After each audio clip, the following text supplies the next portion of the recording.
Yes, And sir. yung nga pala, isa pa pala, the late Roy Logoles. Yes, sir. Yes, sir. He's He also a was great. my mentor, sir. Ha? He was my mentor, sir. Talaga? Yes, sir. Taga-Paranaque ka ba dati? Ha? No, sir. Nung during my stint at the United States Naval Academy, he always palagi po niya ako binibigyan ng mga advices. Wow. Oo nga. Dali lang habang before the others come in, interviewin ko na muna ikaw sandali. Yes, sir. Anong formal name mo, Pawi? Sir, my formal name is Mary Pauline Fornea. Mary? Mary Pauline, sir. How do you spell yung ano mo, yung second name mo? I will chat it, sir. Ha? I-chat. Am I choppy? Coming in choppy? Choppy ba ako? Choppy? I can hear you well. Mary Pauline Fornea. All right, there you go.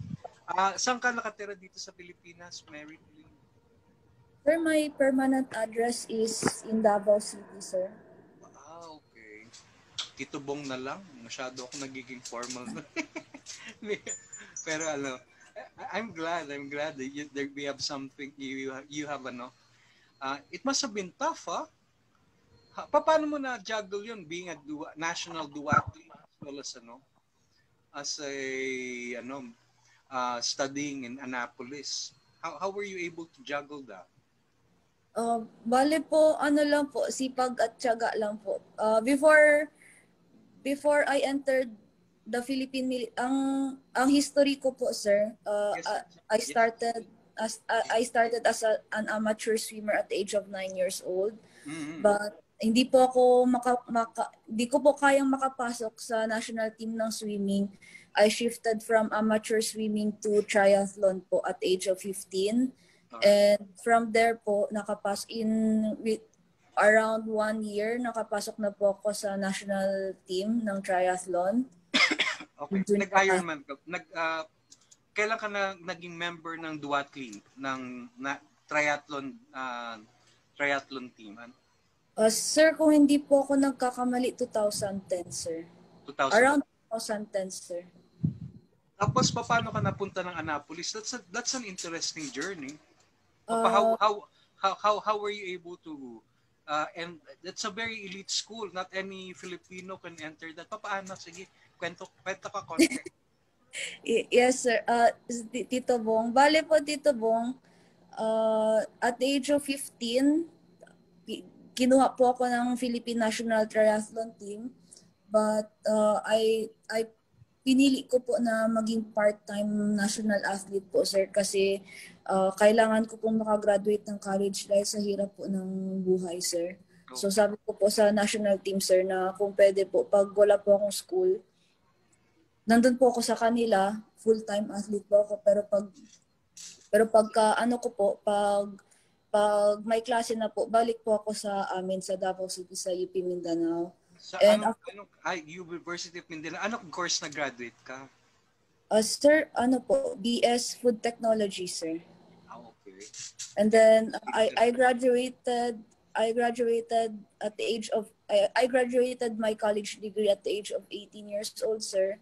And while I'm a national athlete kasi ginagawa ko po, sir, yung allowance ko po sa national team, ginagamit ko rin po pang tustos po ng tuition fee ko, sir. And then at the age of 19, sir, I decided na mag-resign na po sa national team para mag-enlist po sana ako sa Navy, enlisted personnel.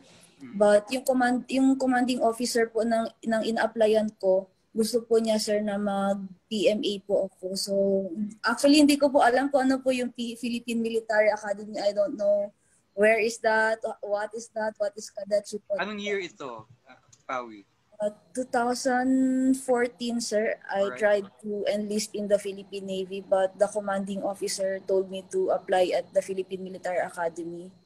So, sinunod ko lang po yung instruction ng commanding officer po. Without knowing na yun po pala yung mapupuntahan ko. So nagtiwala. Ilang years ka nag-PMA? Po, sir, 1 year po, and then after 1 year, sinabihan po ko ng PMA na ipadala po nila ako sa United States Naval Academy as their PMA. They called me PMA Foreign Schooling Academy Cadet, sir. So I was a PMA cadet at the same time a USNA midshipman, sir. US midshipman. Nag-midshipman ka rin doon. In Annapolis, sir, cadets are called midshipmen, sir. Okay. Sige. Then, nakailang years ka rin sa Annapolis? How many years ka rin sa Annapolis?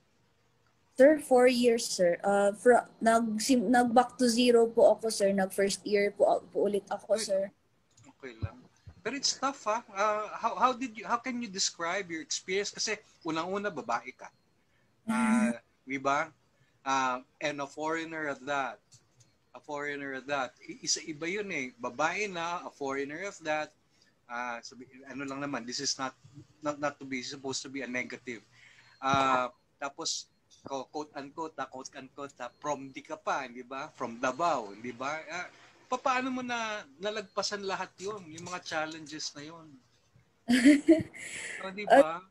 Sir, actually, sir, sir, tatag lang po ng loob, sir. Pati, sipag at tiyaga lang po, sir. Kasi, iniisip ko po, sir, kailangan ko po talaga matapos yung military training ko. At the same time, kailangan ko rin po na iserve yung pagiging sponsored athlete ko po kay Standard Insurance, sir. So, Standard Insurance ka, then athlete din pala. Okay. Yeah. So, while I'm studying in Annapolis, sir, I tried my best po na i-continue or i-maintain po yung athletic performance level ko, sir, because kailan ka na-recall ng national team for the duathlon sa SEA Games? Anong month ka nakabalik dito? Sir, bali po, sir, I think 6 months before SEA Games, nagkaroon po kami ng qualifying event po, sir, ng duathlon for SEA Games. Ang ginawa po, sir, is pinarecall po ako, sir, during summertime in Annapolis, may bakasyon po ako. I used that my vacation leave to have yung yung competition ko po ng qualifying event, sir. Alright. Okay. From So nag-qualify ka dun sa balik kayo nagkaroon ng tryouts, in other words, 6 months before the saan ang tryouts nyo? Subic din? Sir, in Clark, sir. Clark. Okay. Tapos nag-qualify ka.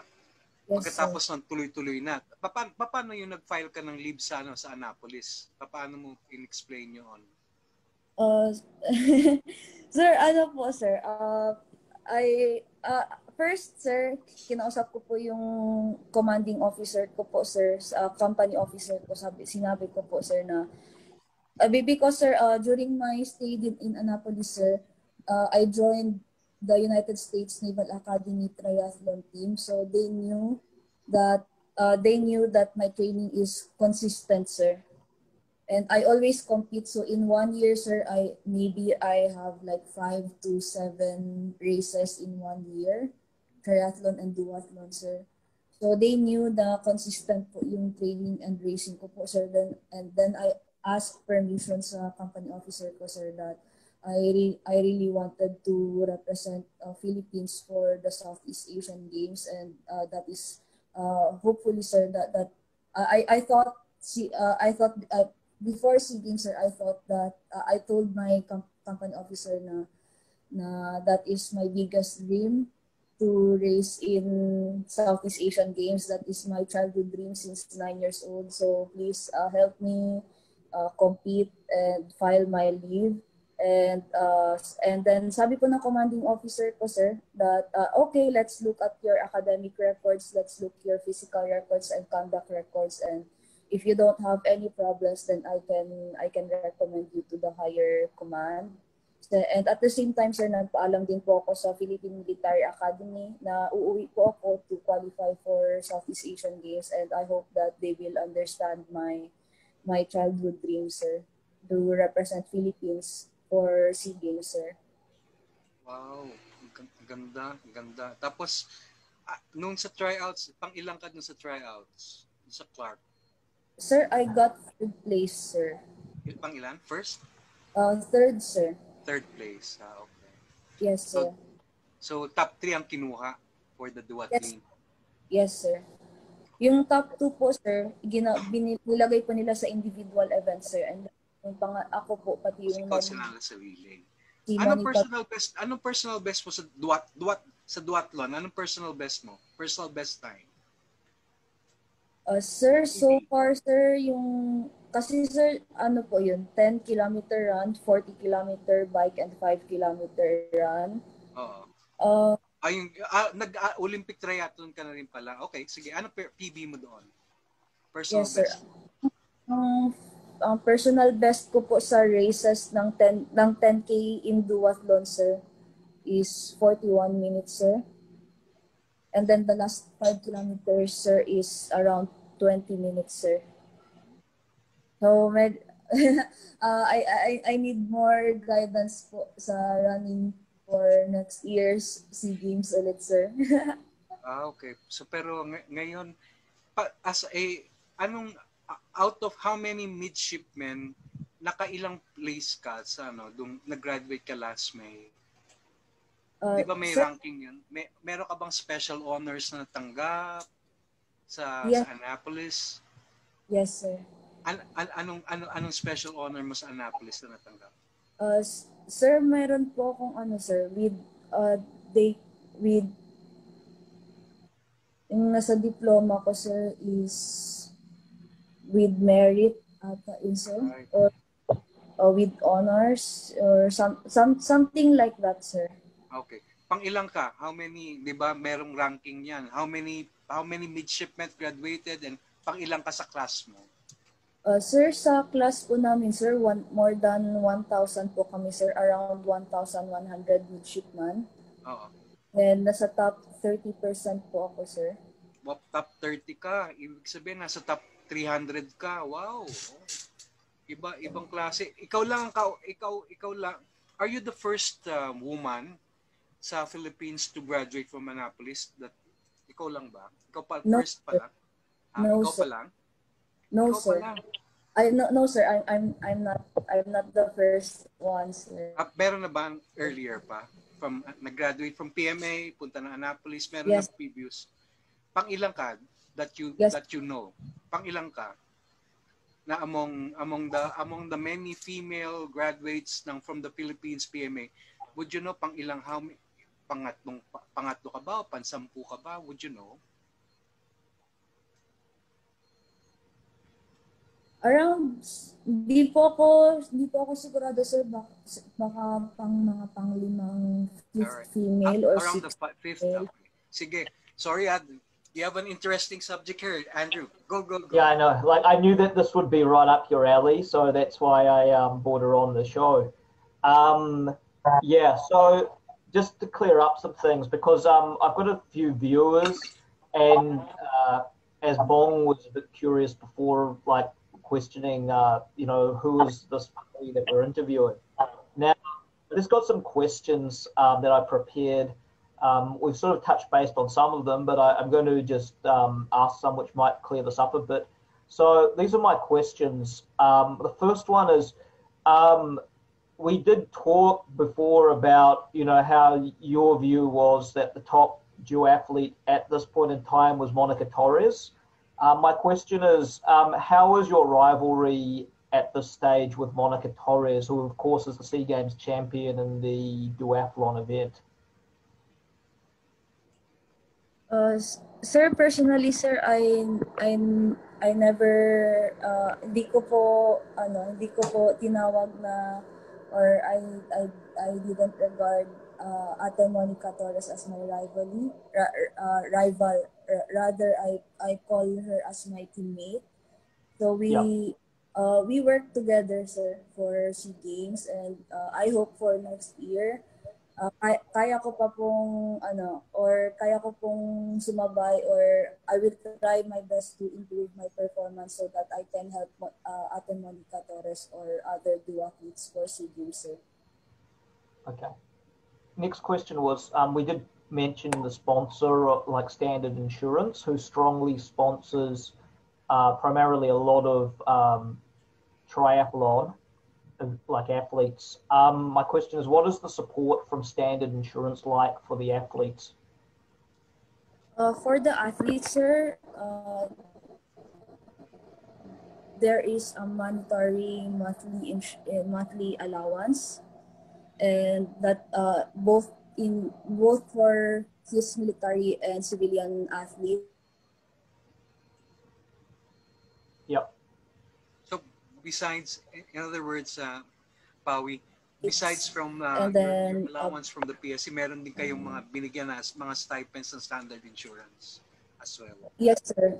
Yes, sir. Currently, sir, I don't have allowance from the national team, so I just have my allowance from the Standard Insurance, sir. And also, sir, there is my sponsorship po ng bicycles and free po everything, lodging, training meals, training barracks, everything, sir. Okay, the next question was, we actually did touch base with Annapolis and the Naval Academy in the US and balancing of training. So that's already been covered. So the next question was your goals in the sport. You did mention something about trying to qualify for the World Championships in the duathlon. What are how much better than your personal best do you need to improve in order to qualify for the World Championships in the duathlon? Sir, first, sir, I qualified. I just qualified the World Championship, the 2020 World Championships, just because I competed in the USA National Open and I got 5th place. But I think for the world stage, I need to improve. I need to improve a lot of time, especially in running, sir. So for 10K, I need to get like around 36 minutes in 10K. And in 5K, I need to be around 16, 17, 18 minutes in 5K. So there's I need to work hard so I can be closer on that time, sir.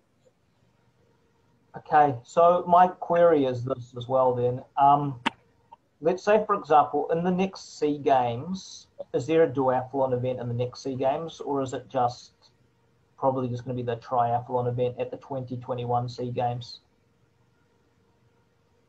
Sir, currently we know. Actually, I'll answer that.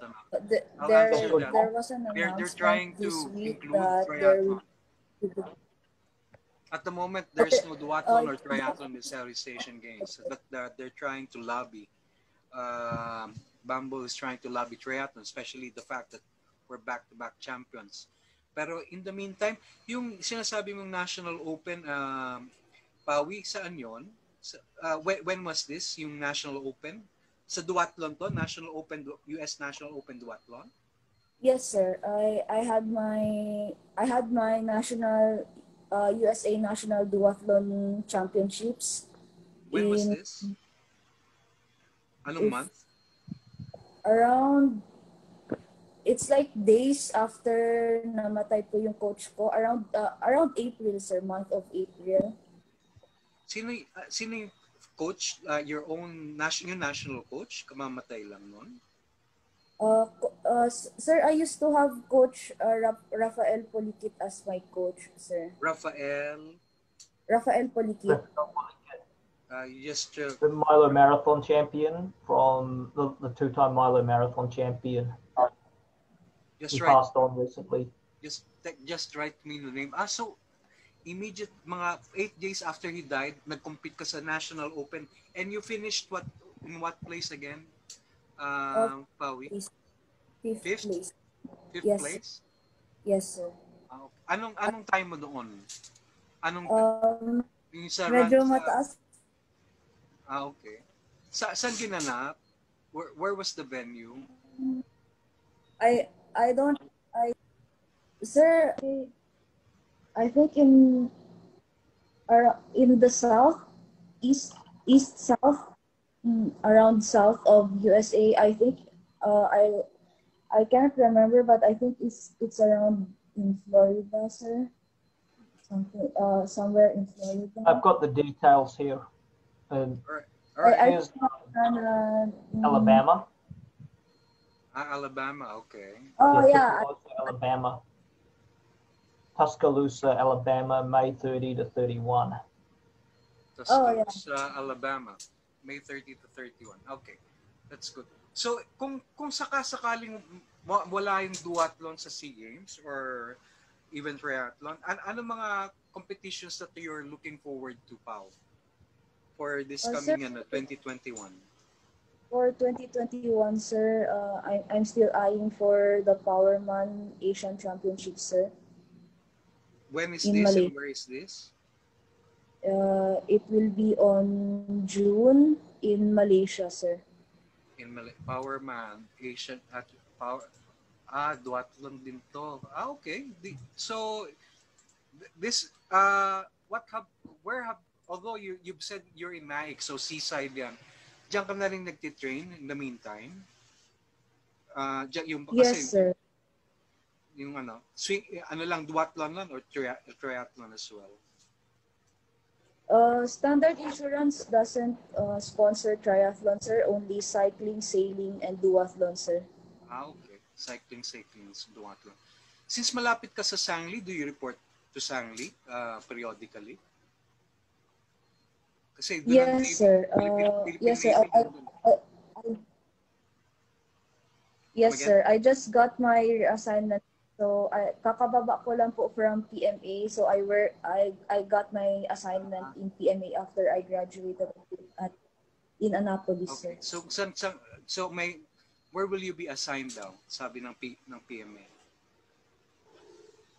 Sir, after my assignment in PMA, I'm still waiting for my orders, but hopefully I will be assigned in the Naval Sea Systems Command, or what we call the Naval Sea Naval meron din naman sa what's this now? Excuse me. Sa may you have a Philippine Navy Command also din sa Bonifacio Global City, nandun din yung ninyo eh. So yes. There's a possibility that you might be there. But this is an interesting you're a duathlete, PMA, and as you said, it's not anybody who can graduate with honors at that from the Annapolis. It's also not easy being a woman. Doon ba did you experience any form of na one Filipino, second female? Did you experience any form of I'll just say it out loud. Anyway, you can share experience. Na-experience mo ba discrimination as a female, as a Filipino, as a foreigner, as a fact that you're Filipina during your stint sa Annapolis? During my stay, sir, I didn't experience any discrimination. We have sir, malaki po yung project po sa kanila ng no to discrimination, sir, and that is bound for discrimination po, sir, is it is bounded by our conduct code, sir. Okay. Sir. So during your time sa Annapolis, how many foreigners kayo na andon? Sir, during my stay, sir, in our class, USNA class of 2020, we were 16 international students from all over the world. In 1 year, overall, sir, we have 16 international students. From how many countries? So from the Philippines, sino pa that you recall na nationalities that were there? We have midshipmen from Bulgaria, from Korea, European countries, Poland, Mexico, Micronesia, Philippines, Kazakhstan, and I think that's it, sir. Peru. We have people from Peru. You're, anong height mo? 5'3", 4"? 5'2", sir. 5'2". Oh, well, you must have been the cutest. Hindi naman this is not just the cutest naval midshipman. Yes. Huh? It's not supposed Yes, sir. to be. I am the smallest. They sir, nagigiliw lang po sila sa akin because I'm the oldest, but I'm the short and the cutest, so they nawiwili po sila sa akin, yung mga classmates. So baby, ang tawag nila parang protective sila sa iyo kasi cute na. Of course. It's good to hear. That's good to hear.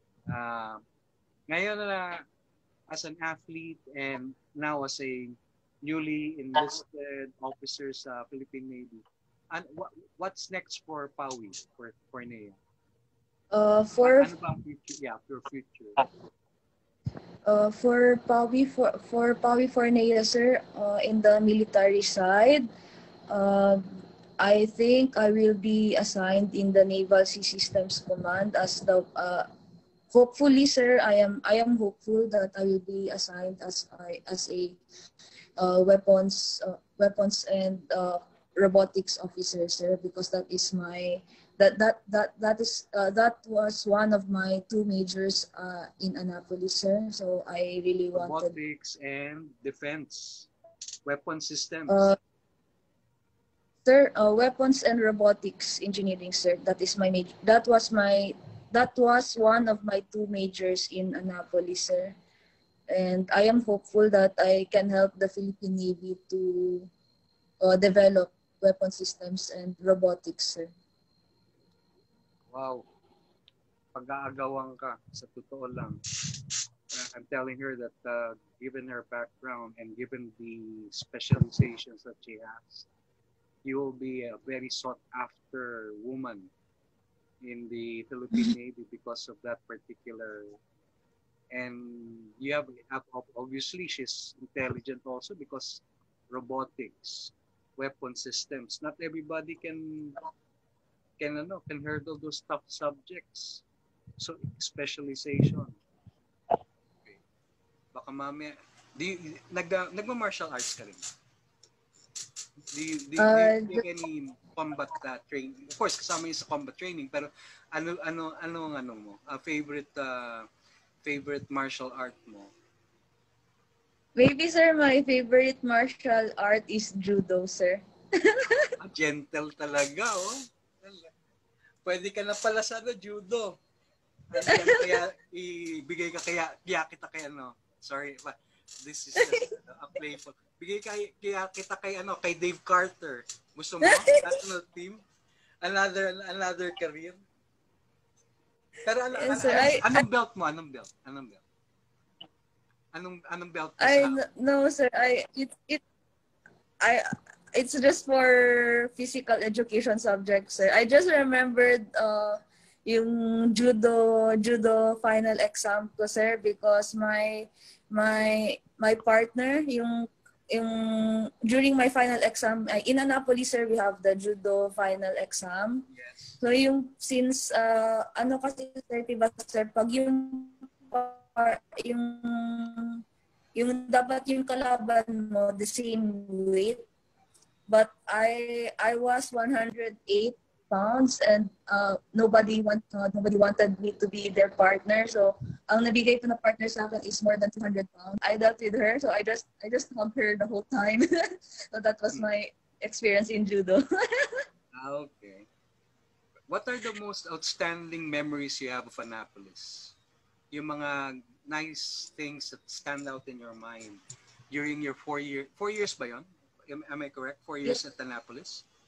Yes, sir. What are the outstanding memories that you have of being a midshipman at Annapolis? Yung magagandang experience mo that stand out in your mind? Sir, maybe the best experience, sir, I got 2 majors in 4 years. And I really tried my best, sir, na kunin po yung 2 majors. That is, the first one is Naval Architecture and Marine Engineering.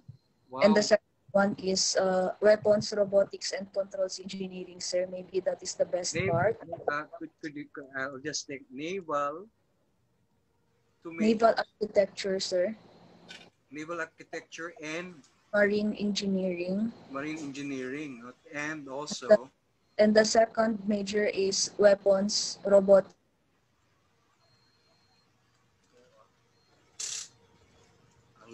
and Controls. Ang layo sa food nutrition. So maybe that is the best memory, sir, in the academic side. Very maganda po talaga yung education system ng Naval Academy, especially in engineering, naval science, naval weaponry, sir. So that is my best experience. And on the athletic side, sir, maybe my best experience is with my teammates in USNA triathlon team and yung oval track, sir, because during fall and spring, I used the track, the outdoor track, but during winter, I used the indoor track, the 200-meter indoor track with my coach. My coach was Coach Karen Boyle. I think she is a level 6 coach in athletics. I'm not sure. So during sa track, anong tinakbo mo? 200?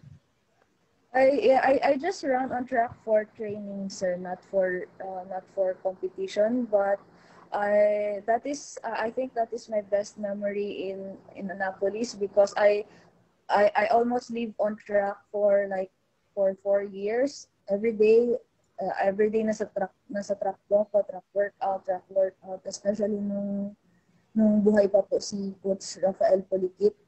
Si Rafael Polikit. Okay, yun now I can connect things together. Yes, sir. So he was my coach. So he really wanted me to run 10K in the morning and 10K in the afternoon in preparation for SEA Games. So most of the time, if I'm not studying, I'm just on track running. Okay, now I understand. Wow. You have a night. Considering those tough majors, even if you get out of the army now, madami kukuha sa'yo in the maritime industry, considering that. Yung marine engineering and naval architecture. Pwede kita, anyway, congratulations. Diyan sa Naik, you're living with your family o ikaw lang mag-isa? Sir, I live with my teammates. With your? I live with my teammates, sir. Teammates. National Duathlon team nandyan ngayon. Okay. Sir, just the standard insurance team. Yung national standard insurance. Ilan kayo nandyan ngayon sa Nike? How many kayo? Sir, in duathlon, sir, full pack po kami. So 4 boys, 2 girls with cycling team. So cycling team, separating po sila. We have 3 girls in cycling and I think 5 to 6 cyclists. So since pala the lockdown, hindi ka naging inactive kasi yun nga, meron kayong mga facilities pala diyan sa Naik that allows you to train. Yes, sir. Actually, sir, I just kakalipat ko lang po dito from PMA. So during lockdown, I trained inside PMA or in athletic bowl, sir, sa Baguio. So you were, according to Andrew, you were with Regine Togadi of Luam, was Filipino parents, and went a 2-time Olympian for for the 100 and 200. Okay. Yes, sir. I met Regine because I invited her to compete at the 2015 National Open in I think that was in Laguna. So she came over to compete in the Philippines in 2015. when she was a junior athlete. You might have some other questions, Andrew. I'll just There's just one other question really that I had regarding the duathlon. For the running component of the duathlon, what distance is it? For the running distances in duathlon, sir, we have from starting from 5 kilometer to 10 kilometer and 21 kilometers, sir. Yeah, because I looked at the stats. You know, what is your best time for the 5K? For 5K, sir, I used to have 19 minutes. Yeah. On track. Yeah. So that is like also on track. The 10K is 39 minutes, but yeah. that is 1 week after SEA Games. So yeah. I'm not. I don't know my current. Yeah, because getting down to 17 minutes in the 5K, I mean, that's probably quicker than most of the most of the athletes in the Philippines over 5K, according to my stats. You know, that's, if you can run 17 minutes, basically you'll be right up there with the field athletes in the Philippines. I mean, of course, the Vietnamese have women running in the 16s, but the last SEA Games was very slow in terms of the 5K. So the bronze medal time, which was done by the UAP champion, was 17:52 for the 5K. So that it's got an extremely low qualifying standard in the 5K, whereas the 10K is 36 minutes 40, something to that extent, which is a relatively competitive time. But it was a very slow SEA Games last time in the 5K, which mean the bronze was only 17:52, which probably puts it at a low qualifying standard for that event. So my question was, if you can get your time down for the 5K, and there's no triathlon and no duathlon at the SEA Games if Bambol's request doesn't come through, which, looking at it, as a host country, if another country will recommend events which they're going to do well in and they're not the host, it's going to be difficult to get that through to the host. My question is, if, say, for example, there's no duathlon, there's no triathlon, would you consider going to the SEA Games for the 5K if you can qualify for that event? Sir, it is fine with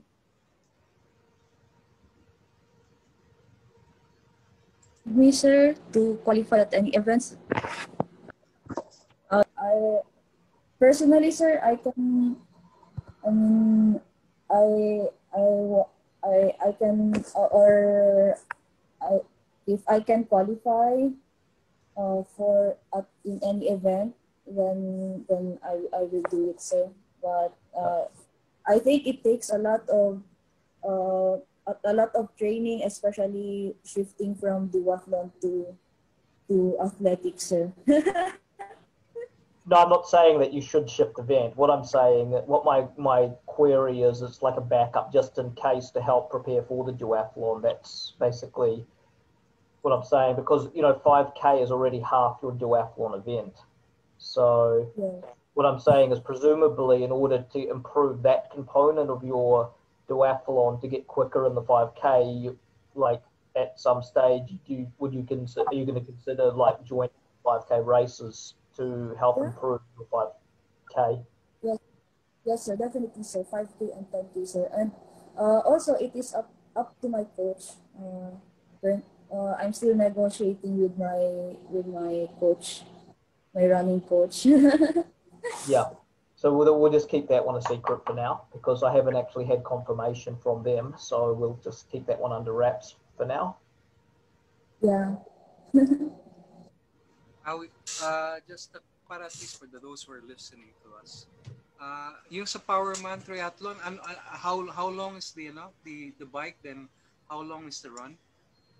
For Powerman, sir, it will be a 10-kilometer run, and then a 60-kilometer bike, and then a 10-kilometer run again, sir. So 10-kilometer run, then 60 kilometers. So 10, 60, 10, ganon. Yes, sir. Right. Yes, sir. So Is this your first time to run on a Powerman or first time mo to run Yes, that? sir. Yes, sir. It will be my first time next year, sir. So, binabasa ko yung race guide eh. So, talagang medyo mukhang tough. It's scheduled in, what's this now? In Malaysia, December 10, 60, 10. Yeah. And for cash prizes as well as Powerman World Championships, it will be for cash. Meron, ano pala to? It's a qualifier for the Powerman World Championships pala. So Yes. ano yung dito since this will be your first time? Actually, personally, sir, I think I'm still observing the waters for Powerman, sir. So I don't know what to expect because this will be my first It's okay. long distance race. Yep. But best, sir. Pero how do you think? I'm Kasi, quite nervous. Given the tough grind you have sa Annapolis, how do you think this will figure in your preparations? Or kasi as I said, and we will repeatedly say, it's no joke na nakapag 4 years ka sa Annapolis sa US Naval Academy with all of the considering the top subjects, tapos yung as you said, may mga bootcamp pa kayo doon, hindi ba? Yung sa Yes. military training. How do you think this will prepare you for that kind of grueling event? Ngayon nalampasan mo na nga yung Annapolis eh. So how does this now help you in preparing for the Powerman Triathlon in June in Malaysia? Yes, sir. Yung kind of discipline, yung kind what? Yes, sir. Maybe my best bet is my mental toughness, sir. So my coaches know me for kilala po ako ng mga coaches ko po for being mentally tough. So kahit ano po yung binibigay po nila na training sa akin, o kahit puyat man po ako sa trabaho, puyat po ako sa kakaaral, I still do ginagawa ko pa rin po yung best ko for training, binibigay ko pa rin po yung best times ko, kung ano po yung lahat po na binibigay sa akin na training, ina-accept ko po lahat. I never say no po sa training, sir, and I think that is my best bet po siguro for next year's preparation, sir. And also, sir, I am a very organized person pagdating po sa training. So time management, sir. Also may din po ako, may mga military obligations po ako sa Philippine Navy. Also that is my priority over sports, but kilala po ako ng mga coaches ko, sir, na being very masipag po sa training at hindi po sumusuko sa lahat po ng challenges na binibigay po nila sa akin, sir. Oo nga. And I expect siguro kumbaga because again it's just what it is. Now because of your quote unquote cuteness. Minsan ba na-underestimate ka? Because of your cuteness. Cuteness, small ka, not realizing that you pack kumbaga sa boxing you pack quite a lot. You have a lot of yung bang I mean how do you deal with that? Yung ba parang minsan kasi napakaliit nito. Pero yes. Police Grand Prix, tapos ngayon duathlete and could you tell us a little bit of that experience? Actually,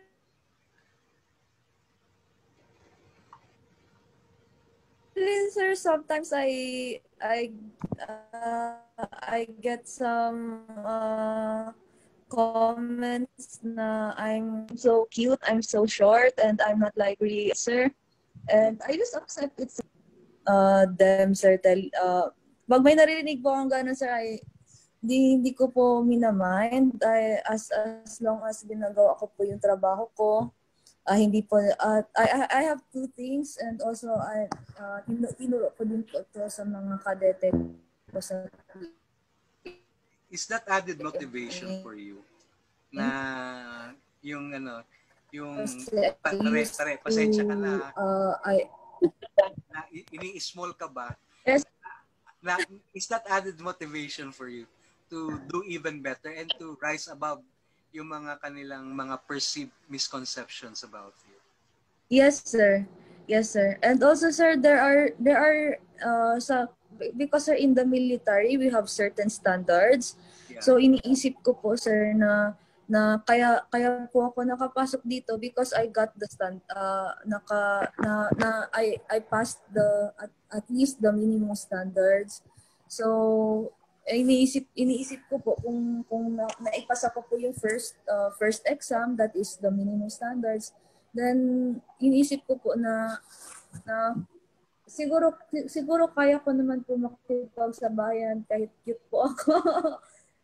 Kasi How old are you now, Pao? Sir, 20 years old. 20? 26. Mukha ka pa rin high schooler eh. Kung tutusin mo. I can understand your predicament. If you're 26, and still looking that actually it's a gift. It's a gift. That you can be still mistaken as a high schooler. Baka mamaya elementary pa nga eh. Minsan ba na-experience mo na yun?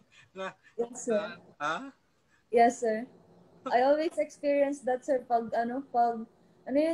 pumapasok ko sa mga malls dito. Tinatanong po ako kung ano na po yung edad ko. So sabi ko, 20. Lalo na dito sa Cavite. Nako. Sa Cavite, punta ka ng mall dito. Sasabihin sa'yo, we're just sasabihin sa'yo, ne. Sir. Diba? Not knowing, sige, i-judo kita. Okay. Any other questions? Sorry, I hope this has been a fun time. I'm enjoying it. I don't really have any more questions, but I'm just enjoying the dialogue here. Okay. Yeah, nga. So, yun nga, I mean,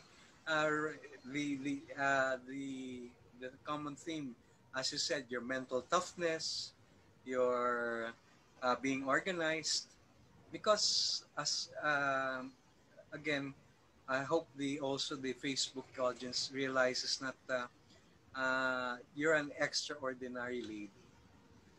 That's why I'm trying to emphasize that given from your humble backgrounds in Davao, as you said, that coming from a very relatively humble family, ano mga parents mo? What are their jobs? Yung father mo, mother mo? How many children do they have?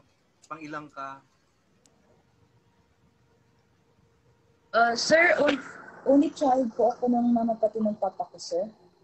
Si mama po, sir, wala pong trabaho. And then si papa ko po, sir, he used to be a satellite engineer sa mga PLDT. Sila po yung nagre-repair ng mga PLDT satellites po sa Mindanao, sir. Eventually, the family. That's good. Yes, sir. Yung mom mo, full-time homemaker? Ayaw ko sabihin housewife. Yes, sir. And then, but my father died one day after I entered Philippine Military Academy, sir. So he was an OFW before he died, sir. So namatay po siya sa Middle East. Sa Middle East. Saudi Arabia, sir. Kingdom of Saudi Arabia. We're in Saudi Arabia. Jeddah, Daran, Riyadh. Riyadh, sir. Riyadh, okay. So, one day after you entered the military, he died? Oh, what? Yes. From cerebral hemorrhage, sir. In Saudi Arabia? Yes, sir. Well, that's So that's impressive. I actually, sir, I took it as my motivation to really graduate at the in Annapolis, sir, because before my father died, sir, I promised him that I will graduate in PMA. I will be a naval aviator, sir. That is my promise to him, sir. And that is why I really tried my best, sir. Also, sir, I promised my father, sir, that if ever I will have a chance to compete in Southeast Asian Games, then I will really work hard for it, sir. So dedicated that to him also pala. Yes, Your sir. father's name mo and your mother's name? Sir, my father's name, sir, is Paulino, fondly called as Boyax. Okay, And boy. my mother is Leia. Leia, sir. Na, sa Davao kayo lumaki? Davao City mismo? Yes, sir. You have a beautiful story here, Andrew. I'm glad. I'm glad I was able to meet you. And of course, meron kang naval naval background. That's why I also made you close to my heart because, as I told you, my cousin used to be the flag officer in command of FOIC of the Philippine Navy as well, on my mother's side. Thank So aside from the Power Man, do you have any other international competitions lined up or meron ng local competitions duathlon next year dito sa atin that you know uh, of already? Sir, we are still waiting for announcements, sir.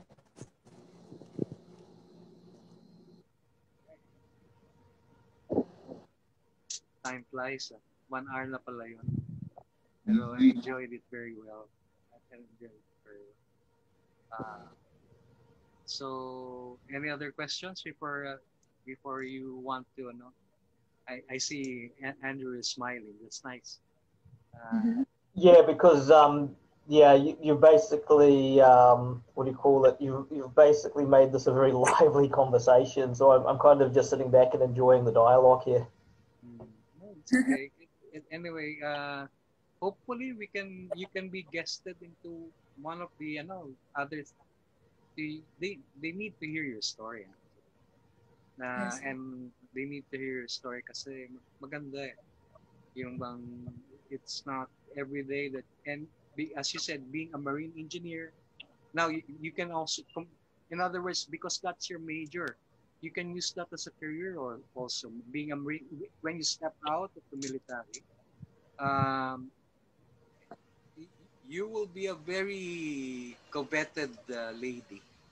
I tell you this right now kasi not only is the military going to have a prize find with you, pero yung marine engineering, that's a very hard, difficult difficult task. Sa satellites, baka, ilang years siya sa Saudi? Your, si Sir Boyax, your late dad, Pau, how many years was he in Saudi Arabia? Nakailang Sir, taon? around 3 to 4 years, sir. Yes, sir. Just to give you a good picture. How's your mom? Kamusta siya sa ano? How's Ma'am Leia in Davao? Sir, she's staying alone in Davao, sir, and I am hopeful that I can go back to my hometown this December, sir. Okay, Christmas. Oh, tama yun naman. Siyempre, Christmas reunion. Christmas reunion. Yes, sir.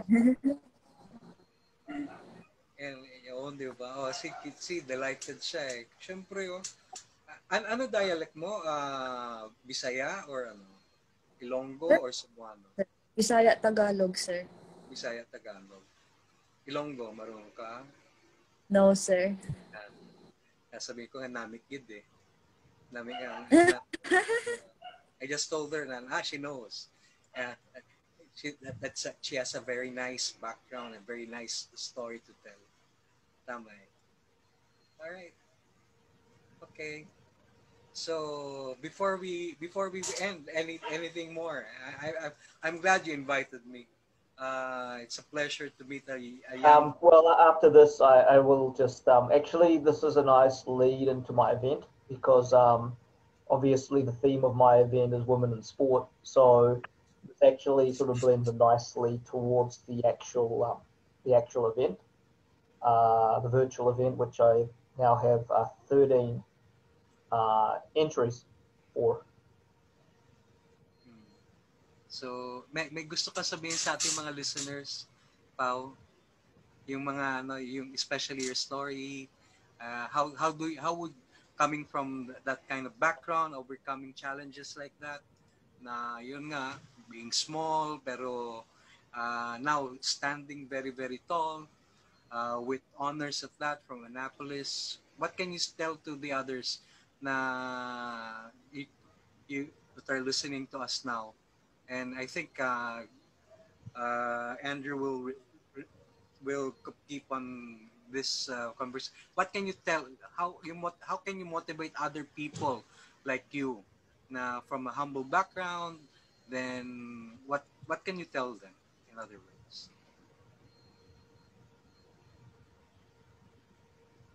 naglag. Sir, first of all, sir, sa mga kabataan natin ngayon, sir, never lose hope. Kung ano man, kung kung student athlete kayo, try your best na study well. Pag nag-aaral kayo ng mabuti, pag nasa sports kayo, wag niyo din hayaan yung pag-aaral ninyo. Very important talaga yung education ang na makagraduate sa college, and ang sports, basta sipag lang at tiyaga. Pag you feel down, you feel exhausted, you feel moody, you feel blue, just keep working hard. Malalampasan nyo rin yung mga challenges na madadaanan nyo along the way. Kung sakaling you feel na nadapa kayo or hindi nyo nakuha yung mga goals in life ninyo, huwag kayong mawalan ng pag-asa. Keep working hard. Dadating din ang time na it will be your time to shine, quote unquote time to shine. And based sa experience ko, I've been through a lot of challenges, emotionally, physically, lahat na. And this my life's story, I just want to share sa public para ma-motivate yung mga kabataan natin na to work hard para sa pangarap nila. Don't lose hope. Marami pang opportunities along the way as long as they mag-aral lang sila ng maayos, they graduate, mag-aral sila maayos. Ayun po, sir. Yun lang po yung may advice ko. Mag-aral lang sila ng mabuti. Education, school is very important. So kung kaya nila pagsabay ng school and sports, that is way better ng expectations. Ayun po, sir, sa mga student athletes ngayon na pandemic, wag kayo mag-stop mag-training. May mga may mga alternative trainings naman tayo. Lalo na sa mga athletes na sponsored ng school po nila, sir, mga varsity athletes. Ayun po, sir, mag-focus sila sa sports and sa school. Maraming avenues, maraming opportunities in the long run, sir. Just keep working hard. Be motivated palagi. Ayun. And pag marami kayo naririnig ng mga negative from other people, hayaan nyo lang. As long as may tinuro ko din po to sa mga PMA cadets before I left PMA as their tactical officer. First, sir, ano yung batch mo sa PMA? Ano tawag yung, di ba, may mga mista kayo? Ano tawag nyo sa batch ninyo? Batch 2020. Anong tawag sa batch ninyo? Sir, ako po, sir, original PMA class of 2019, Mabalasik class, sir. Mabalasik class.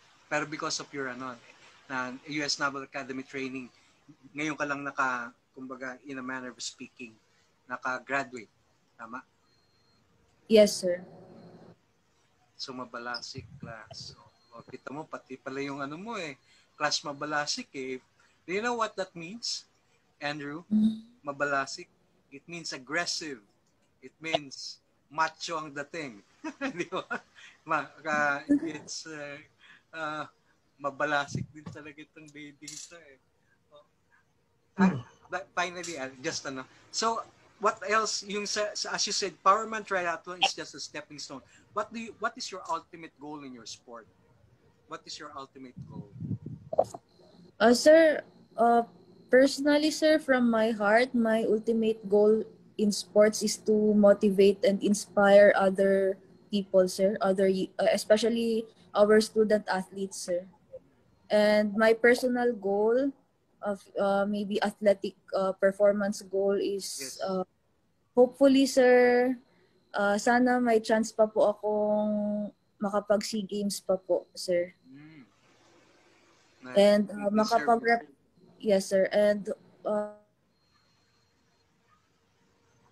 sige lang. Sana po, sir, kakayanin ko po lahat ng challenges. Lahat ng challenges. Ayun lang po, sir. Sipag lang po at tiyaga. Yun po yung dalawa. Sipag at tiyaga, sir. Sipag at tiyaga. Ano ka ni Manny Villar? Sige. Okay. That's about it. Andrew, can we request Pao to send us pictures of action pictures and of course that beautiful in parade uniform. That's from USNA. Tama ba ko? So yes. Could you kindly send it to Andrew and we'll try to publish your stories and send him the link and that you can share with you. Anyway, we can chat continually naman. Meron ka may FB account ka, may PM ka? Excuse me, sir. You have a PM or an FB account. If we can chat later on, extra chat. I'll just we're both Manolo. That's my formal name. Pero Tito Bong na lang. Anyway, just PM me and I'll confirm you right away. Yes, Thank sir. You, Andrew. Yes, sir. Yes, sir. This is my Pawi Fornia is my name in FB, sir. All right. In Facebook. Okay, Andrew, thank you very much. It was a pleasure interviewing this lovely lady. Yep. Truly a pleasure and privilege. Thank you, sir. Thank you, then. Salamat. Thanks, Pawi. Thanks for coming on our show and sharing your story. I really enjoyed it, and as Bong said, I really smile much these days. So it was good, being around two genuine people, and I really enjoyed this interview. Thank you, sir. Sige. Maraming salamat.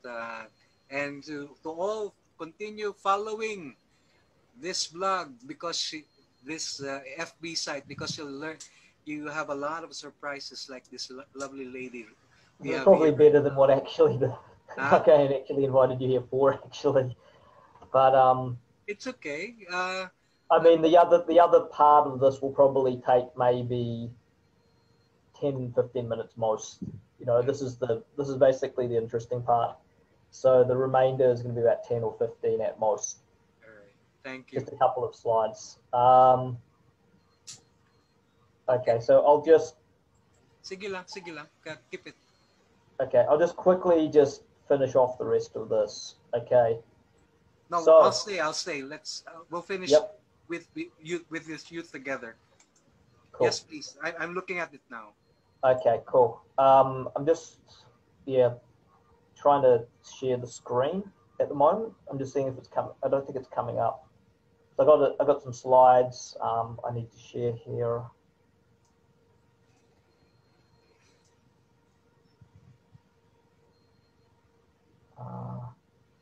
Is it showing the slides?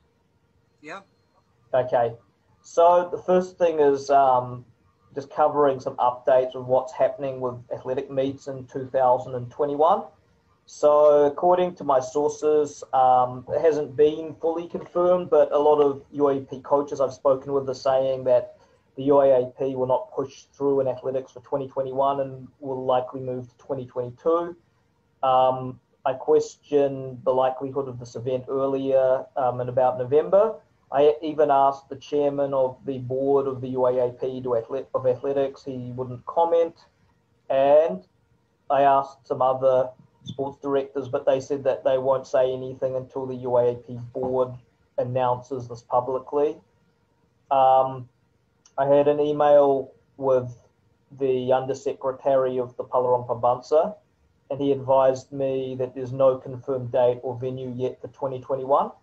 Then also with Philippine Track and Field, I spoke with one of their officials and was advised the National Open will be pushing through at the end of March at New Clark City. PATAFA will come up with the entry standards in the next few weeks to limit the entries. I was also advised there'll be no junior age category. Currently, Philippine Athletics is doing the level 1 IAAF, and the whole course is being done online, and it is the first time that the whole course has been done online with the approval of World Athletics.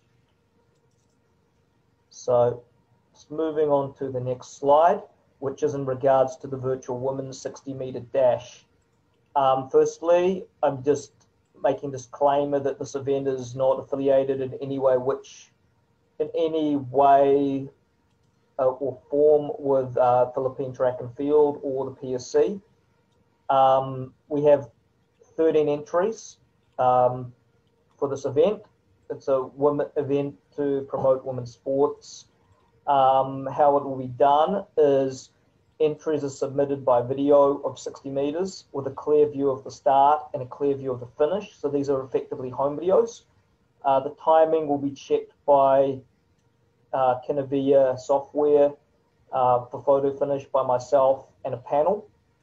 In view of the start, or if the view of the start or the finish is not visible, the video will need to be resubmitted before the due date on the 12th of December. If the time does not convert accurately to the 100-meter time of the athlete or close enough, they'll be asked to resubmit the video. So say, for example, if a girl runs 13 seconds for the 100 meters and they get 7.5 in the 60, 7.5 converts to about 11.6 or 11.7 or 11.5. So it's totally not accurate if the time's just way too fast based on what the athlete's capable of doing in the 100-meter dash. This is a list of the entries that we have for the event. There are 13 entries for the event who come from different parts of the country. We didn't get any of our, our invitations to members of the national team. No, none of them actually replied to our invitations. So we have a list of 13 athletes here who are participating in this. The top two are number 4 and number 6 in this list. So number 4, Leanne Pama, is the Palerong Pambansa silver medalist in the 100-meter dash with a PB of 12.10. And number 6, Karen Henario, is the Philippine junior record holder in the 100 hurdles. In total, we have 13 listed here with times varying from 12 to 13 and a half seconds. So prizes. So the prizes for the event are the following. The winner will receive $100 via PayPal from Pinoy Athletics and our sponsor Massive Sports. A free singlet, a certificate of participation, and a sports prize from a sponsor that chooses to remain anonymous. Depending on availability, additional singlets, we have 20 in total, will be distributed to place getters from our sponsor Massive Sports. Each participant will receive a free singlet from Massive Sports valued at 700 pesos and a certificate of participation. This is, of course, a free event. There's no entry fee being charged for this event. It's entirely done online. The deadline for submission of videos will be on December the 12th. Once a video has been submitted and accepted, no further videos can be submitted. If a video is not suitable and is not suitable, it will need to be redone, and no further videos will be accepted after 11:59 p.m. on December the 12th. December 13th evening, we will play the videos from slowest to fastest and announce the winner times, place getters with ranked times. Further events we are planning, if this goes well, we will be looking at having a men's version of this event with no entry fee, and possibly a women's 5,000 meters with no entry fee towards the end of January. We are in negotiation with other clothing shoe sponsors, and for more information on our sponsor, Massive Sports, who does a lot of the singlets for the UAAP sports and also for some of the national teams, please visit fb.com Massive Sports. Okay, so I guess that's pretty much it, Bong. Yeah, and thank you.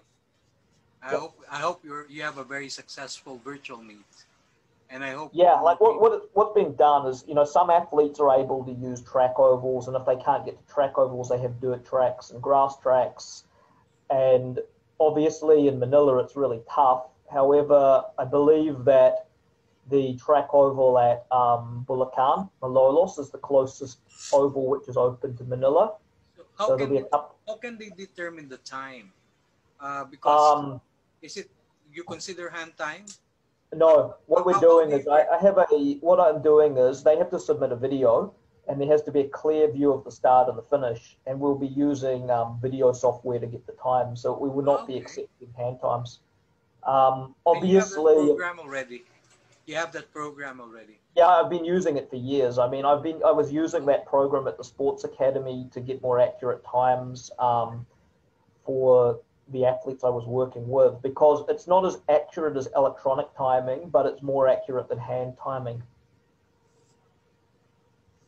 Okay. Usually a hand time and an electronic time is usually about 0.24 to 0.3.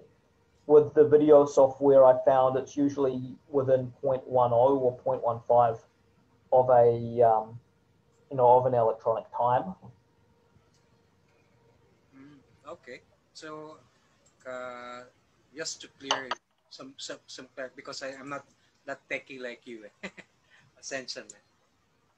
Well, yeah. Well, the thing is that the other thing I mentioned was that, say for example, there's a conversion between what you can run in the 60 meters and what you can run in the 100 meters. So, say for example, if you can run 7.5 in the 60. You're probably running around 11.5, 11.6, 11.7 in the 100-meter dash. So if somebody, if a girl who has a best time of 13 seconds, submits 7.5 or 7.4 or 7.6, they're going to be asked to basically resubmit the video, because the timing is the timing will be fairly accurate, but the measurement of the distance will be questionable if if the time that they submit for the 60 is not sort of correlated to what they run the 100 meters in. Okay. Because it'll be very difficult, say, for example, to get somebody out to a track oval with a measuring wheel. That's possible, but it will take a lot of effort to get somebody with a measuring wheel to go and measure the distance. But you can pretty much tell based off what someone's 100-meter best time is, what sort of time that they should run for a 60. Let's say, for example, if a 60 time, if they're a 13-second 100-meter runner and the 60-meter time will convert into 12.8 or 12.9, then that's all right, because it's not too far off what they want to run the 100 in. But if the 60-meter time converts to 11.6 or 11.7, and they're a 13-second 100-meter runner, then there's a big question about the measurement. Right. I think thank you very much once again, and see you. I'll just post the link when it's published. Yep, we're done for now, after tonight. So again, thanks for joining us, Paui and Oh, I think she's trying to join again, but okay, yeah. So if she sends me the video, the pictures, or you the pictures, then that's cool. Yeah. So thanks, Bong, for joining us once again, and all the best. Nice interview, mate. I enjoyed it. All right. And thank you for inviting me. Okay. Bye now. Take care. God bless.